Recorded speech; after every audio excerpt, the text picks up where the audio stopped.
Today we have a special guest that I'm really excited to have. I found her on Instagram, saw a couple of her videos and her posts, and I knew she was awake, she was outside of the matrix, and she had something that I wanted to learn because I'm no expert, but that is on financial sovereignty, specifically through taking control of your own banking and life insurance and hacking the system and minimizing taxes and all of that really good stuff that you know I love. So I'm so excited to introduce Kristyn Pearce. With over 20 years of experience in bookkeeping and project management, Kristyn has worked with a wide range of organizations from small family-owned businesses to multinational luxury corporations. And despite her corporate success, she faced burnout and cash flow challenges, which prompted her to seek alternative financial solutions, which we love. And her journey took a pivotal turn when the Canadian government initiated the bank account freezes, during the trucker convoy and all that kind of stuff. Don't know if it's still illegal to talk about in Canada. We shall see. But that led her to discover the infinite banking concept. And intrigued by its simplicity and its effectiveness, Kristyn implemented this strategy within her own family and was inspired to transition her career. She became an authorized infinite banking practitioner, dedicating herself to empowering Canadian families and businesses to regain control of their financial futures. I will just say this is Canadian. However, it also applies to American. And for everybody else, you might want to listen to it to see the seeds of potentiality and what is right for you and your countries. But back to this, Kristyn is passionate about sharing the transformative potential of the infinite banking concept, helping her clients and this community achieve financial sovereignty and security. And outside of her professional endeavors, Kristyn enjoys spending time with her husband and teenagers, bookkeeping, and sailing her vintage sailboat, Providence. Let's dive in. Welcome to another episode of Sovereign with Samantha Lotus.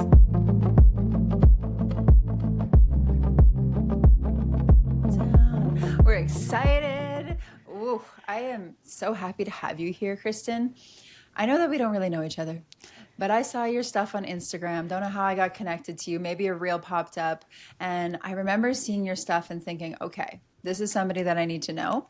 She knows more than I do about the financial world and about how to secure your money and how to be smart and all of those different things.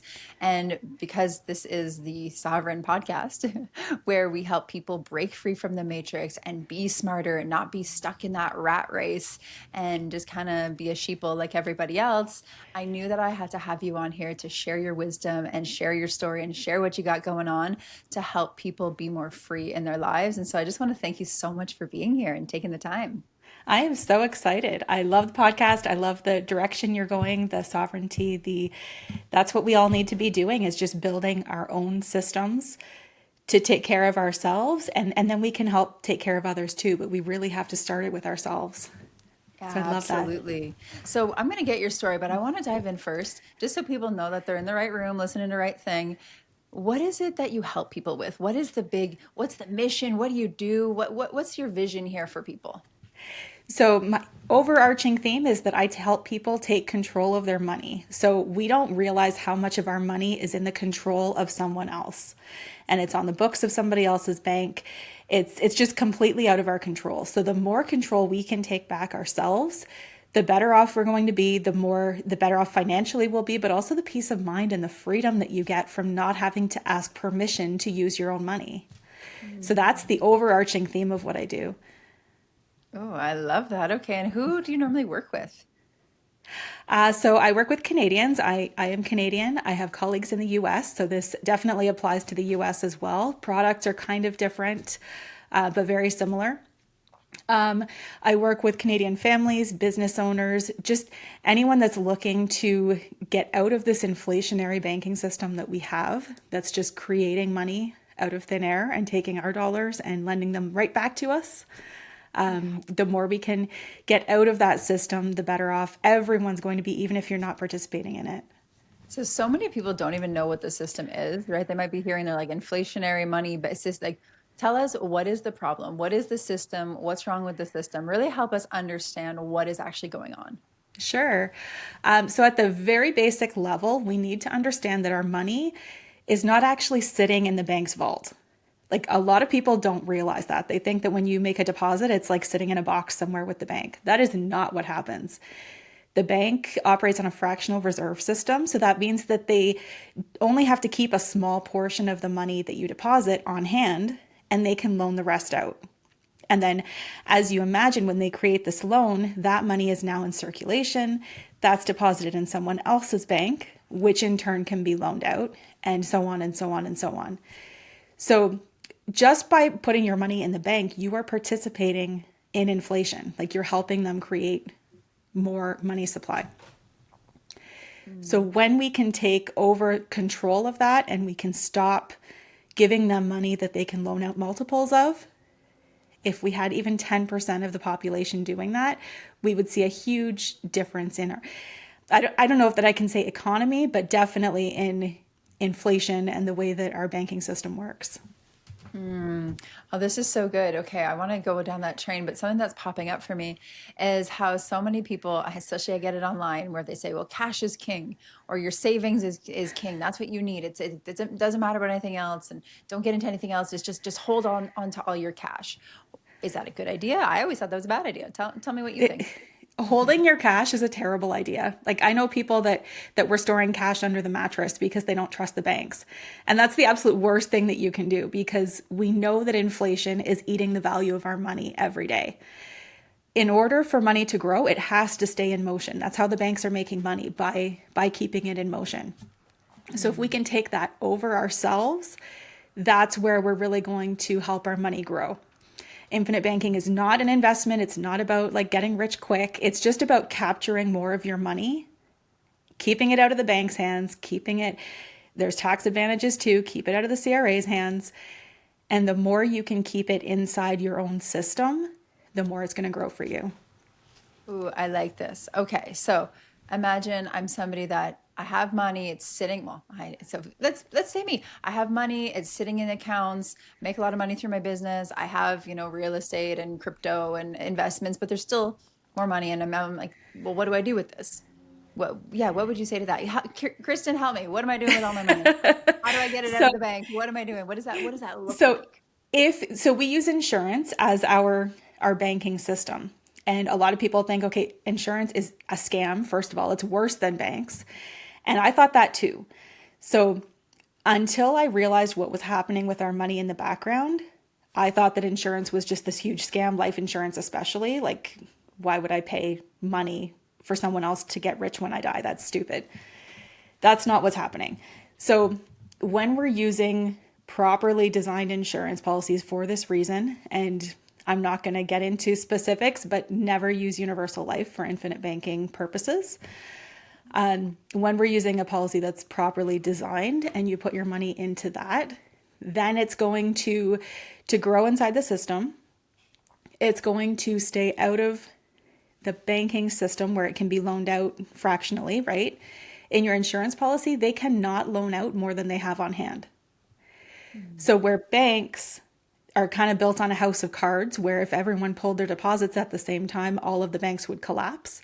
Insurance companies have to prove that they have multiples of cash on hand to be able to pay out all of the death benefits that they're promising. So it's kind of the opposite. That's interesting. Okay, so what do we do? So, okay, I'm hearing there's some different kinds of life insurance. One is not the one we want to use, the other one is the one. Tell me more. Yeah. So the product that we use is whole life insurance, ideally with a participating company. You want it to be something where you're going to participate in the profits of that company. And you want the growth is coming from the insurance company. You want them to be taking all the risk. When you put these contracts in place and it's a private contract between you and the insurance company, it's not public record. It's outside of the I don't want to say tax system, but it's not taxed because it's under that insurance umbrella. There are times when it can become taxable, especially for a business. That's something that we would have to look at specifically. But when your cash is sitting inside of an insurance policy, you're actually building equity in that policy that you can leverage. So then we're getting into what the rich do, which is leveraging their assets. They buy something, they leverage it, borrow against it, and then they use that to finance the things that they need. Yeah, it's so funny because it flips the script, right? A lot of people, and especially people that don't have money or the non-wealthy, think debt is bad or borrowing is bad or all of this stuff is bad, evil, wrong, illegal. They have no clue about these systems. And that's why I really want to bring you on. It's to showcase, actually, no, it's smart, it's legal, it's very Definitely safe. legal. Yeah. Yeah, we're not doing illegal things. Not that I No, don't like no, no. illegal things, but we're here. We're not bringing Kristen into anything illegal today, friends. Okay, so why, for any like for anyone that really is listening and like, okay, I want to be more sovereign. I want to do these things, but I'm like, is this for me? Like, how much money? How would you know that somebody qualifies for this? Is there like a couple of check marks? Like, if you are this dot dot dot dot, this could be for you. So for me, I like to work with families that are struggling, like that are just kind of in that debt cycle where you're making good money, but you still have car payments, you have house payments, like you have all these things, and the money just seems to be flowing through your hands and you can't seem to grasp it. Those are my best like success stories because those are the people that one are going to be responsible with it. They understand that you don't want to just use debt and unlimited and never pay it back. The idea is that you're building a banking system, and part of that is being an honest banker. You want to, when you take out loans, you don't want to not have a plan in place to repay them. So, people that are someone who's drowning in debt and maybe they can't seem to get a hold of their spending, that's not an ideal person. Somebody who is making money and they just feel like they can't get ahead, those are my favorite people because they're the best success stories. I can say that was how we started. Mm. Maybe I should kind of go into how I started because Yeah, that was that was my kind of biggest success story. So we first of all, I was a bookkeeper for all of my adult life. Like right out of high school, I was bookkeeping. So I've always been in money and people's money and things. I eventually moved into project management for a company, and I had clients that were like multinational and luxury Fortune 500 companies. And it was very, very demanding. And at the same time, I was homeschooling my kids. They were like teenagers at the time, so not as hands on, but still needed help. And then I was struggling with that. And then 2020 happened, all of these things. When the trucker convoy happened and bank accounts started getting frozen, that's when I really woke up to how vulnerable our money was. That it hadn't even crossed my mind before that was something that could happen, that you could just be debanked and that you could all of a sudden lose access. Yeah, a lot of people didn't know how corrupt and evil our government was, and that they are the overlords, and that they're not just here to serve us. Is my opinion, but that we are really here as the slaves to their system. And a lot of people woke up to that during the trucker combo in Canada. Yes.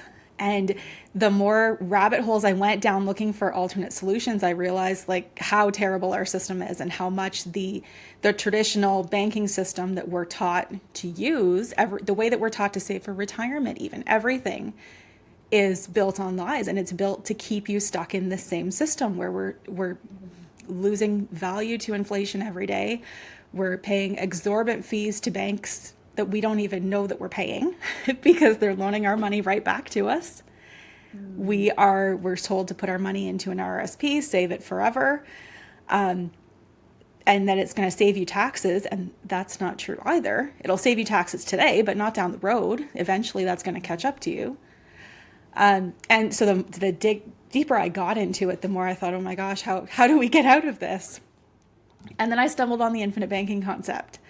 And I watched like every podcast I could find, read every book, researched so much before I found somebody that I felt like I could trust to set up my family.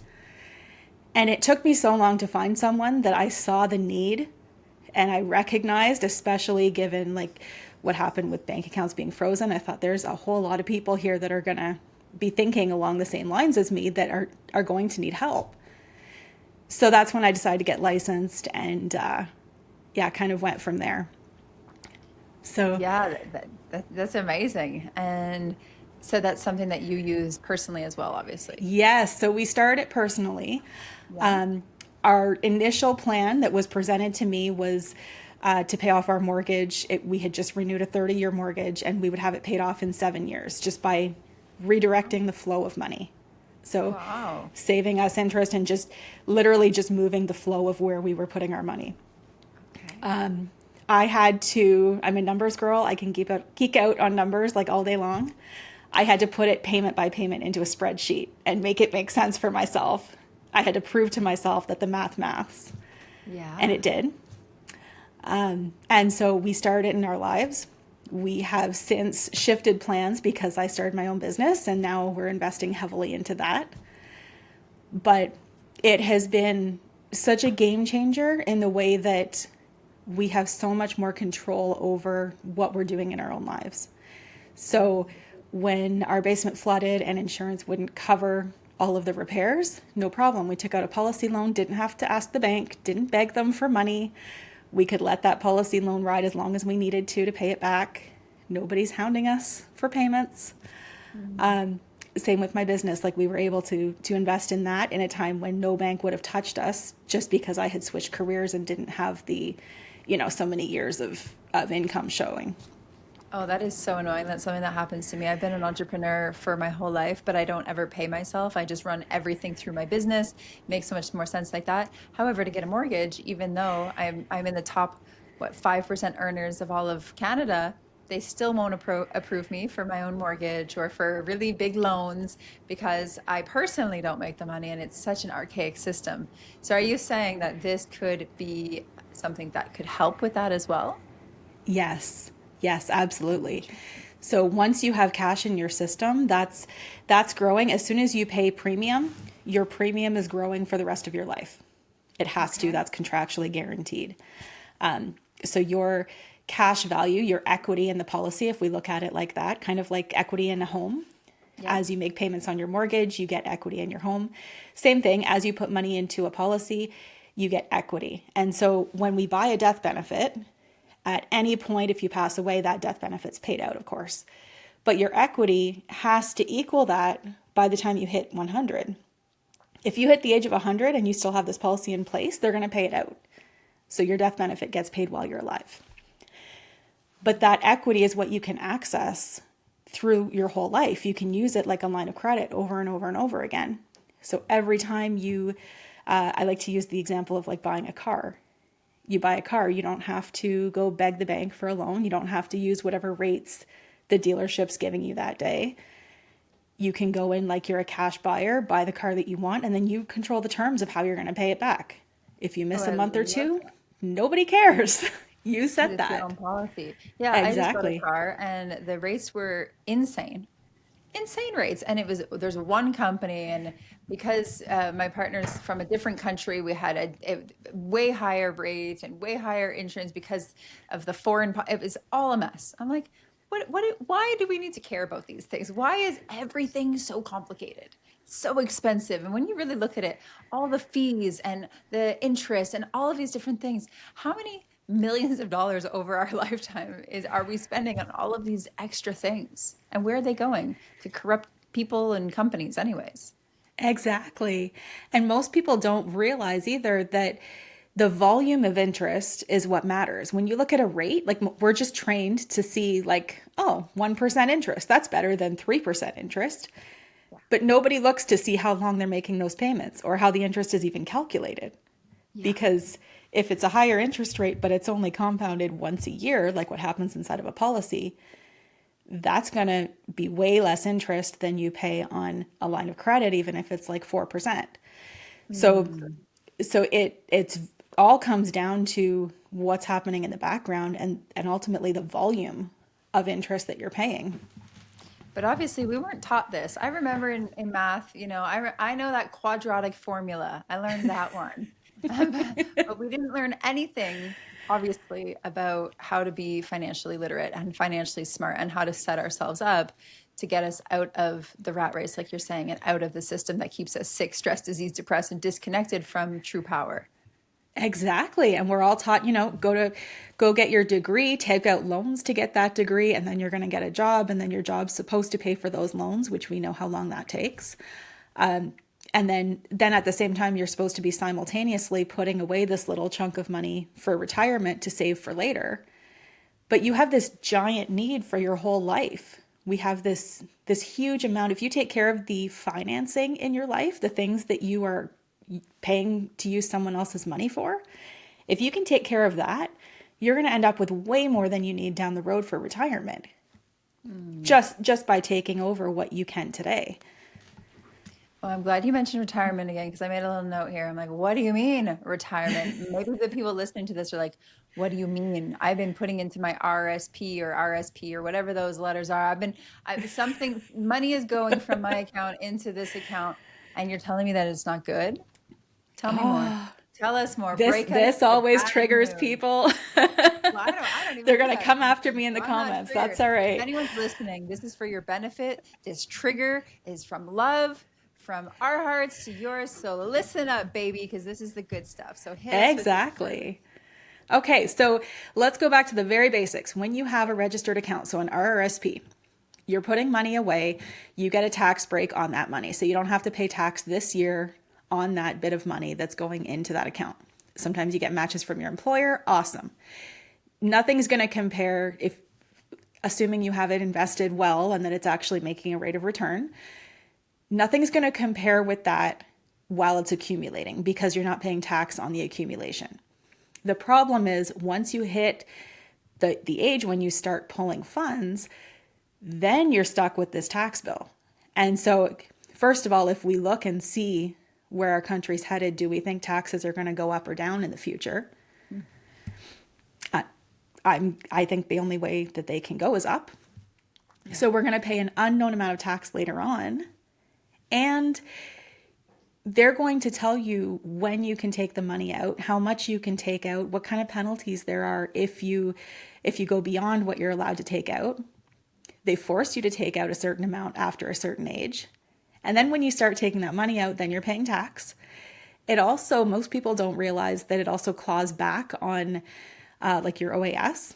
So you're getting cut on your OAS that Old age you have been paid security. into. Yes, thank you. Yeah. And so that's clawed back too, this thing that you have been paying into your whole life. And because you have to take out too much money in a certain year, that's getting penalized too.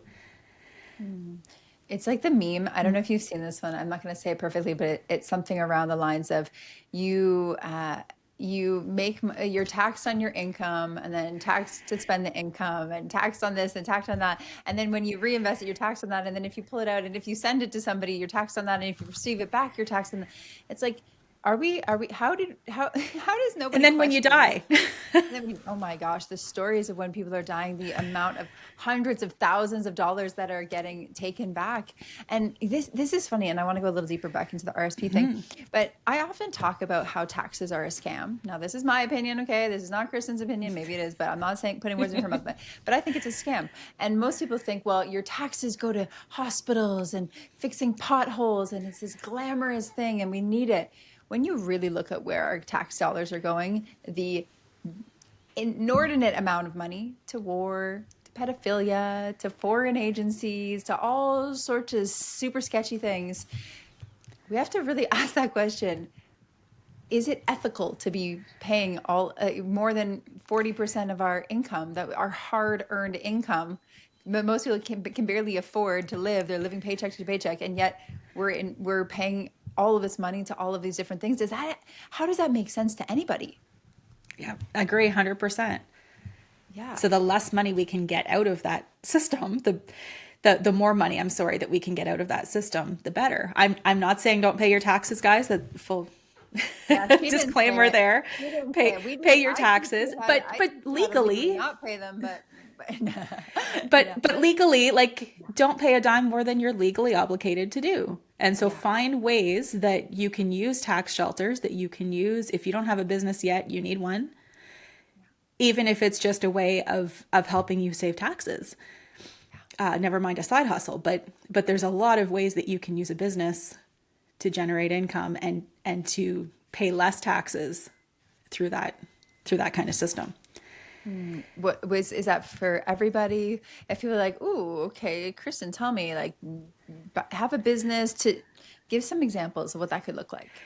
So for all of us, my personal opinion, so this is not financial advice, but my personal opinion is the only way that you are going to get ahead and that you're going to be financially free in any way, shape, or form is if you have your own business. So, and I'm talking, it could be something small. It could be detailing cars in your garage. It could be online coaching. It could be any number of things, but have some kind of value that you're adding to the world. Because ultimately, money is useless. It's just an exchange of value.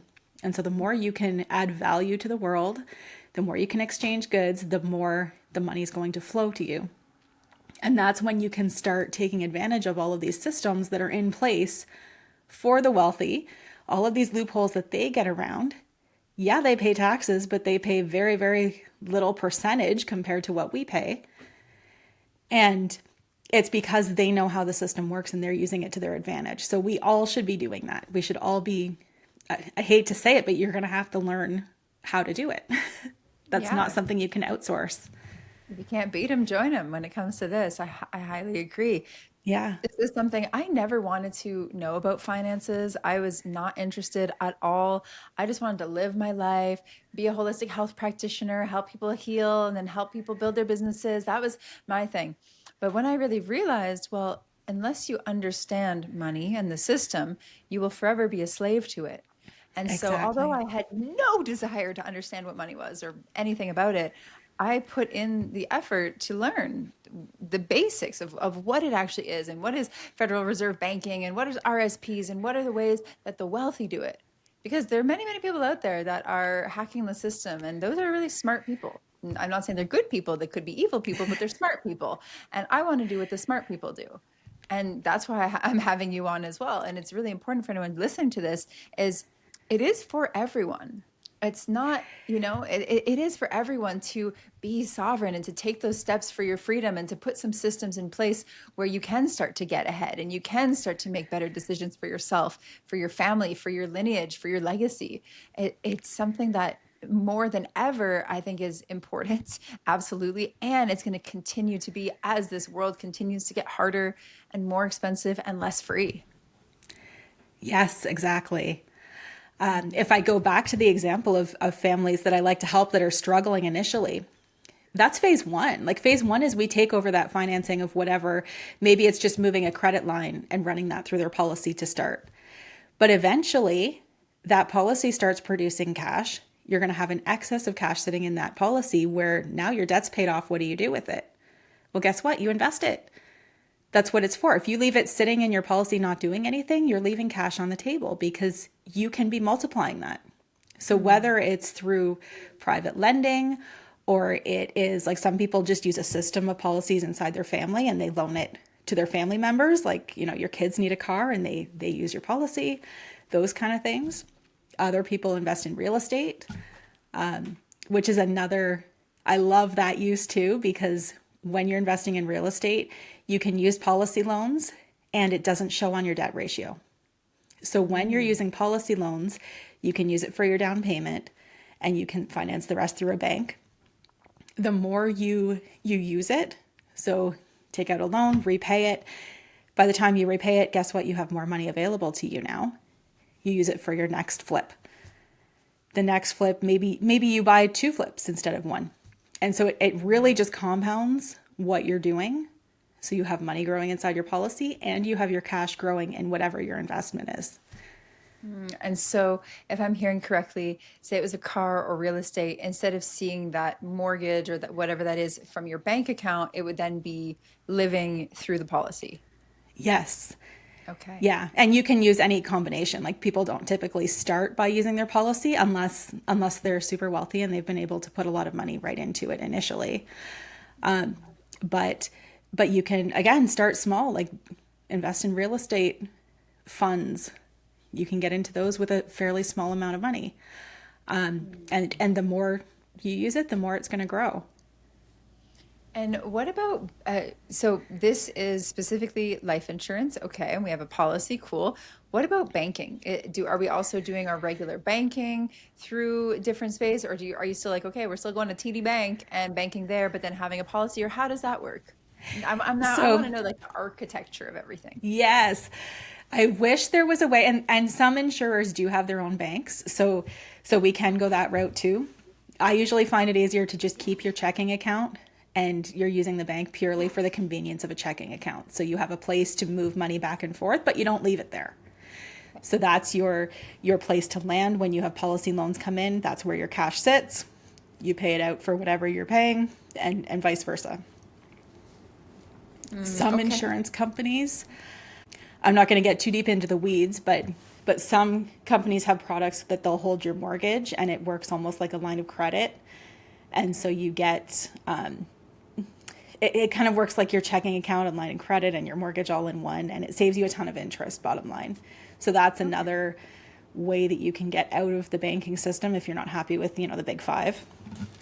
Okay, gotcha. And what about if you're Canadian, own a company, but you have offshore banking. So say maybe some like, we're banking in Hong Kong or we're banking in Panama. We have some kind of offshore banking, but then we want to have a Canadian policy because we're still Canadian.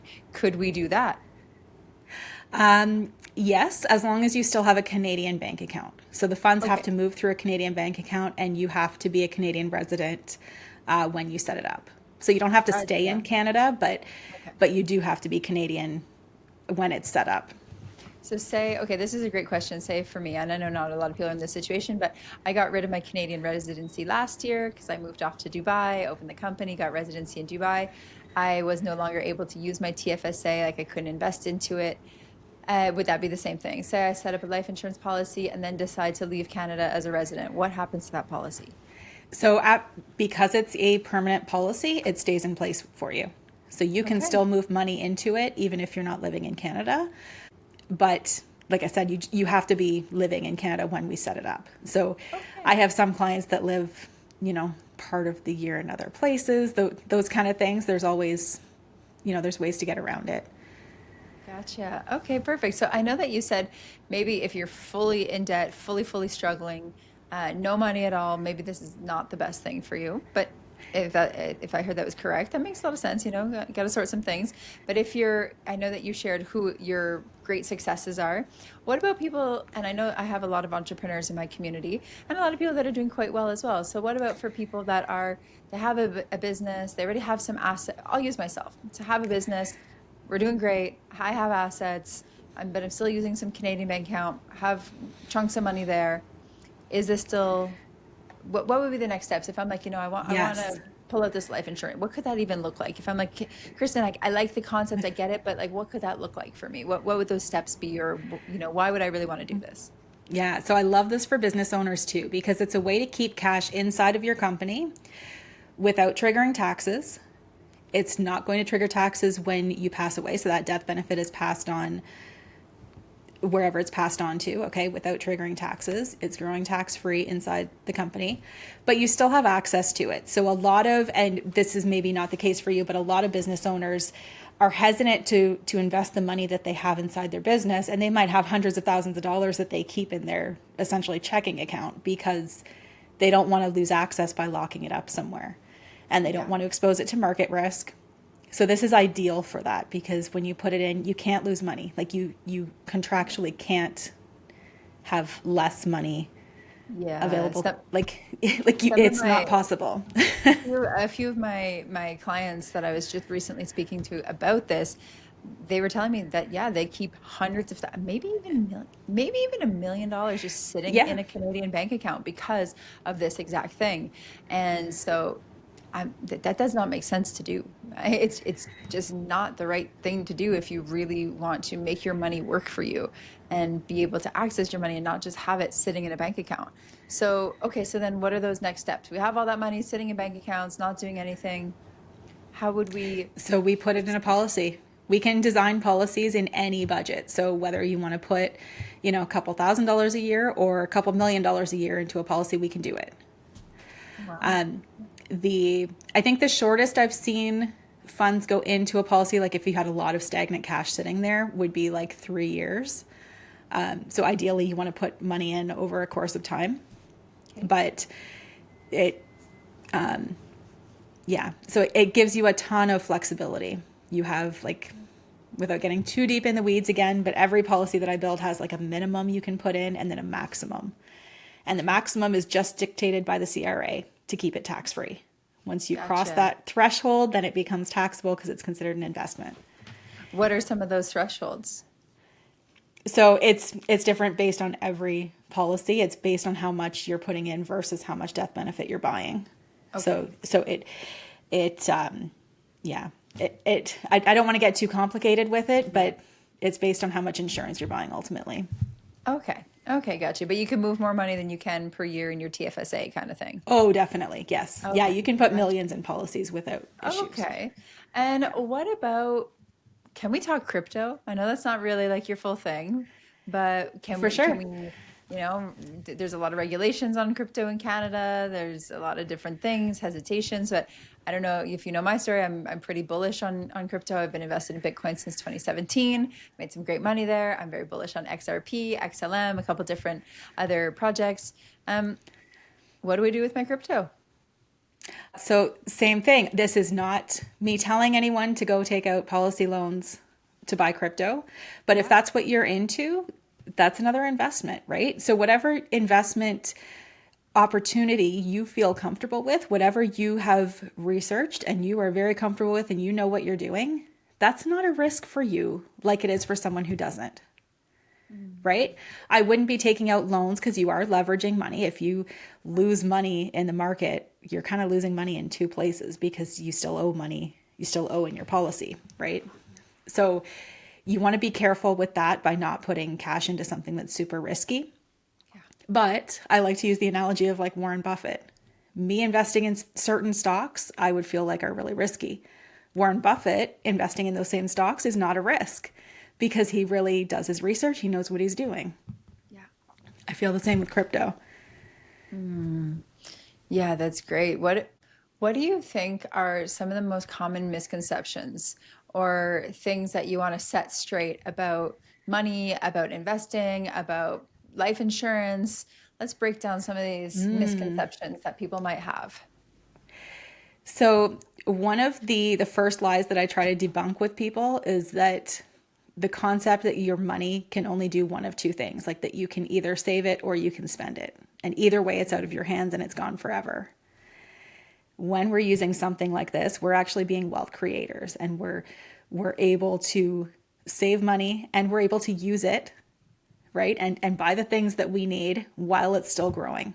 So it lets us do two things. And we can't, there are other ways that you can use, like they call it arbitrage. You can borrow against investments. You can borrow against like crypto accounts. I'm sure you've seen that, Yeah. where you can borrow against that. The trouble with those is the loan to value ratio is very low.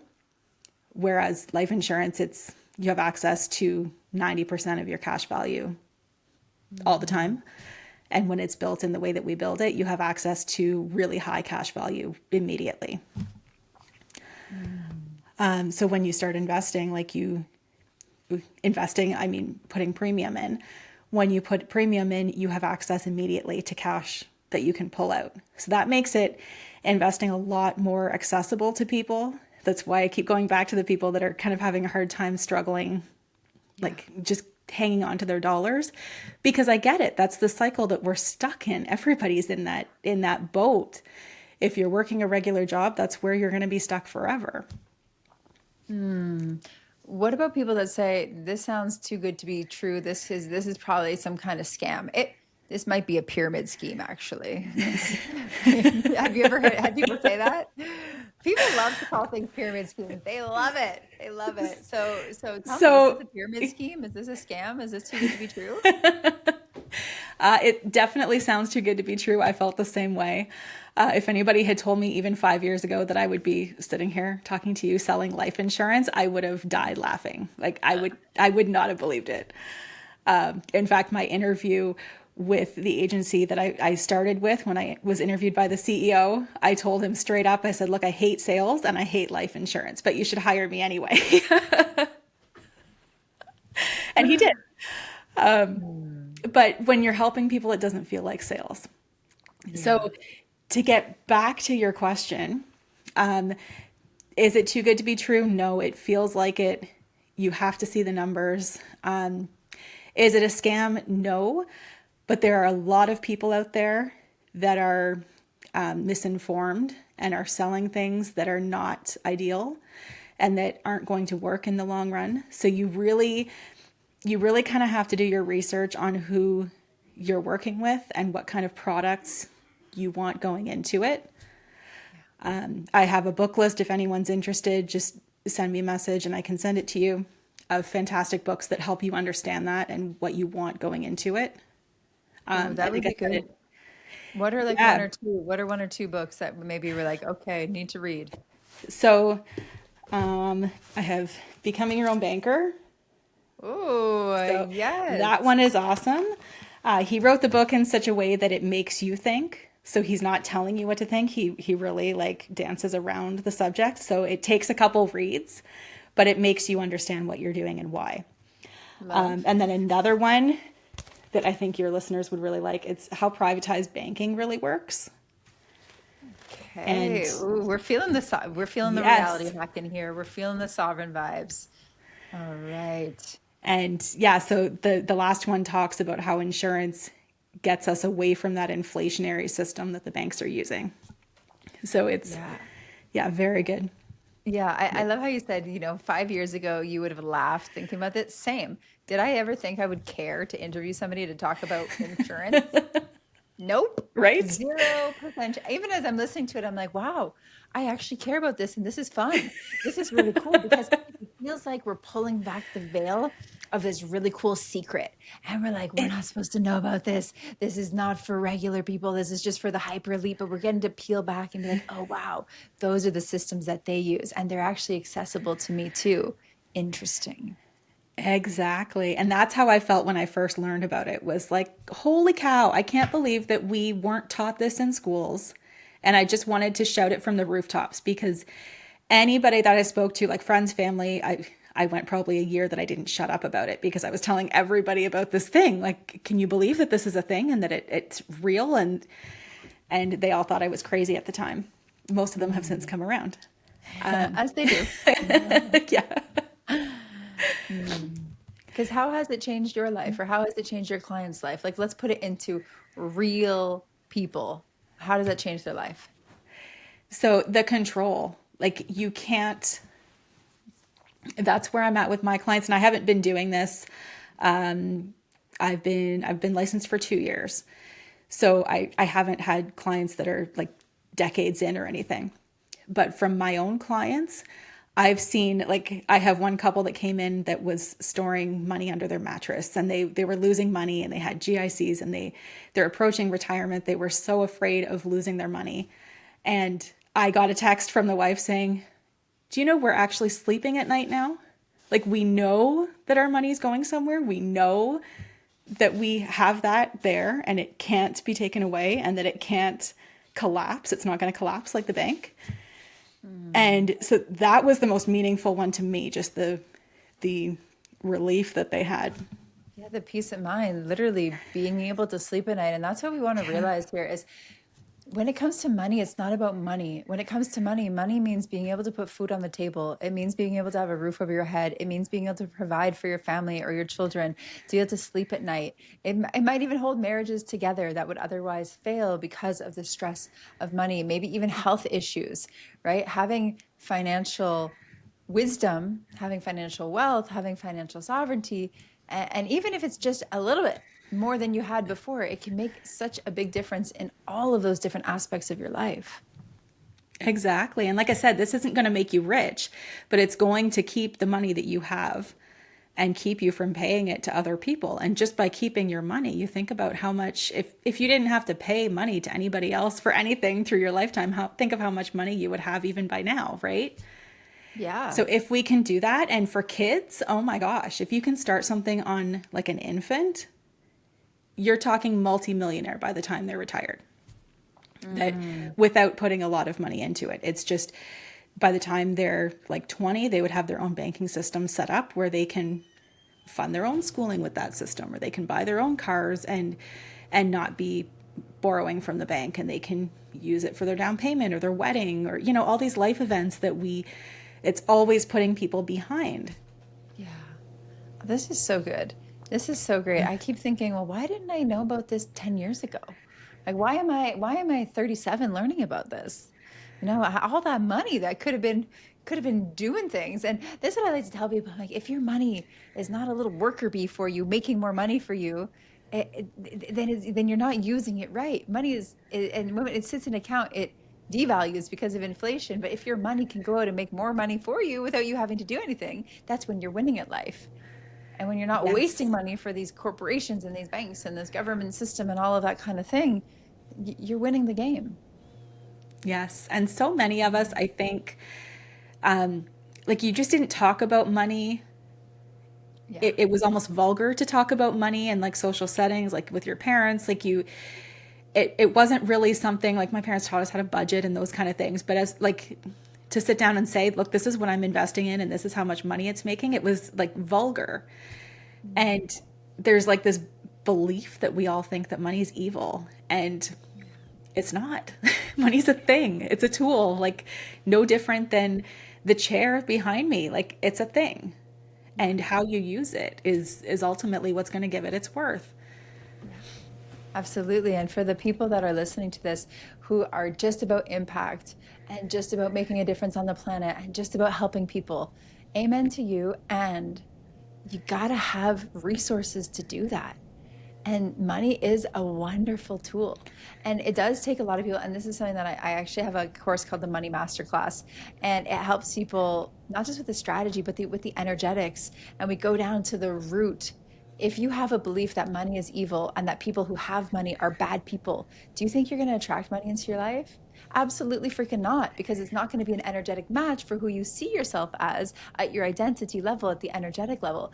And so there's a lot of reframes that get to have happen, that it's this neutral thing that we project ourselves onto and our beliefs onto, but really it's that exchange of value that allows us to do things in the world. And when we can realize that, then we can take a few steps to getting smarter so that we're not just wasting it and we're actually making it meaningful what we're doing with it. Yes. And Mm. I love when you have companies that say that, you know, a portion of their proceeds goes towards helping X cause, whatever it is. And, you know, there's people that do that and the whole thing. But think about it in multiplication. Like, I want to be able to give double what I gave last month.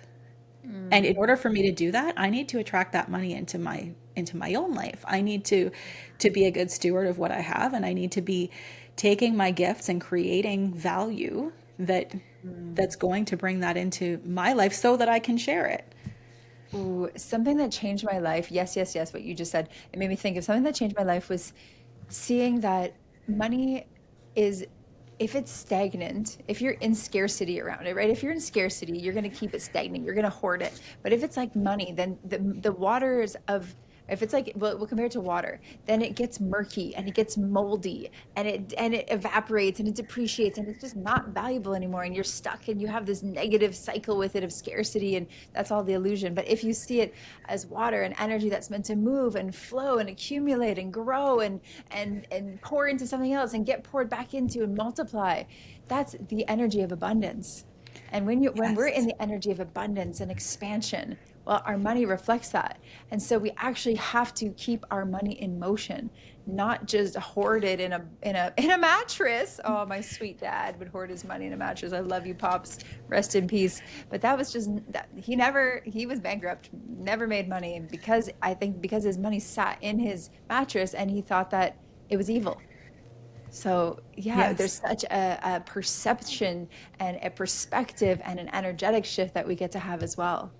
Yes. And the fear that makes you hold it tight, right? As soon as you can hold it, like let it go, just like anything else in your life. But the minute you can let go and say, you know what, this isn't mine to start with. Like, I'm just going to trust that there's more coming, Yeah. and whatever it's needed for, like, use it for what it's needed for, you know? That's so good. Is there anything that I haven't asked you, or anything that you want to share that we maybe missed that you feel like people need to know?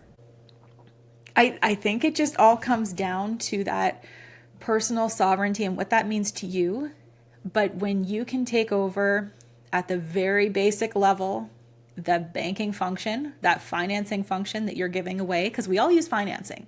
Even if you're paying cash with everything, you're losing the future growth on every dollar if you're paying cash. Like that's not worse than debt, but it's close. If you think Mhm. about, have you ever seen the image of like a penny doubled every day? Yeah. And after 30 days, it's like so many millions of dollars. Yeah. That's what we're giving up when we're paying cash, and we're not putting it in a place that we can capture it so that we can reuse it all the time, right? Mm. So, yeah, for me, the bottom line is the control that we get in our own worlds, that we don't have to ask for permission. We don't have to ask the bank for money. We don't have to beg. When we want a policy loan, I literally just log into the portal and say, I want this much money, please. And it's Mm. deposited in my bank account. Like it's literally that easy as online banking. Oh, wait, I love that. That sounds great. So I know I'm really interested. I'm like, I want to learn more. I want to get this done. So there's two kinds of people, people that want to learn more at first, and then people who want to jump in and do this. Before we get to that, I want to know, I have a lot of Europeaners, a lot of Australianers, a lot of New Zealanders that listen. Is there anything similar, do you know, in the world for them as well? Or is this really just a here thing? Like, So I know in Canada and US, we have these participating whole life insurance policies that we use. Other places in the world, I don't know in the life insurance realm what's available. I did look into Australia because I had a client that has a partner in Australia. We were kind of looking at that, and they don't have anything even close. So there's nothing available in that country that's similar. But infinite banking ultimately is a concept. You could use it by leveraging your crypto, or you could use it by using a home equity line of credit. In fact, that's how we started. We didn't even realize that we were infinite banking. We were just using our home equity line of credit. We bought the house, did renos with that, and then kept increasing our equity in the house, and it kind of evolved from there. So you hmm, can use it with different products. It's just not as efficient. And then you have the gotcha. market risk and stuff. Gotcha, gotcha. Okay, so if anybody wants to learn more from you, how do they do that? And if they want to dive in with you, how would they do that? So they can book a call if they're interested in diving in, or just seeing, like, one on one, if that's something that's a good fit. I'm always happy to talk with new people, even if it doesn't work out, or if I'm not a right fit, I can refer you to other people who maybe are. So they can book a call. We'll leave my information, I guess, in the show notes. Yeah. I also have a website, abundantlifews.com, so they can visit that and check out what I offer. There's forms you can fill out to get free information. You can get on my mailing lists. I have a YouTube channel with videos that come out every week. Ultimately, my goal is just to educate as many Canadians as I can, because, like I said, I wanted to shout this from the rooftops. Like, this is just information that we all need to have. And Yeah. even if you're not in a position to start yet, you can still, like, lock in insurability when you're young. Very important to do that, because things can change in the blink of an eye, and I've sadly seen that in many families recently. Mm, yeah. So we can use other products to lock in insurability and then convert it later. Amazing. Okay, perfect. Well, I feel like there's a lot to learn, there's a lot to do, but I feel really inspired. I know that this makes so much sense to me, even though I don't grasp all the concepts. I'm not going to pretend to be super smart at this kind of thing. I'm not. This is not my zone of genius, but I get the concept. And I see why it's important. I see why it makes so much sense, and for me, it's a decision that helps me contribute to the kind of life and world and control over my own personal sovereignty that I want, rather than being a slave to the system that is clearly crumbling. Yes. Yep. And the more we can get out of that system, the better. Yeah, totally. Well, you know what? The other thing I'm going to say is I have a sovereign community. It's a free community on School, skool.com/sovereign. I feel like you need to join it. There's a lot of really cool people that are breaking free from the matrix, and I feel like they're going to want to hear from you. So, Yes. I'm Yeah. just going Sounds to pitch good. you to join my free community, but we will share this video there. We'll share it everywhere for everybody listening. In the show notes, you're going to have all of Kristyn's information, where to get in contact with her. She has some really cool informational webinars too. And that's where I think I found you. I was like checking it out and I got locked in. I'm like, I need to know about these things. And so I just want to, yeah, really thank you for planting the seeds of potential, showing us what's possible, and helping us take those next steps to be healthier, happier, more free, more fulfilled, and more sovereign. It's been so great to have you here. Yes, and thank you so much. I appreciate it. Mm. Amazing friends. Well, until next time, stay sovereign. We love you so much.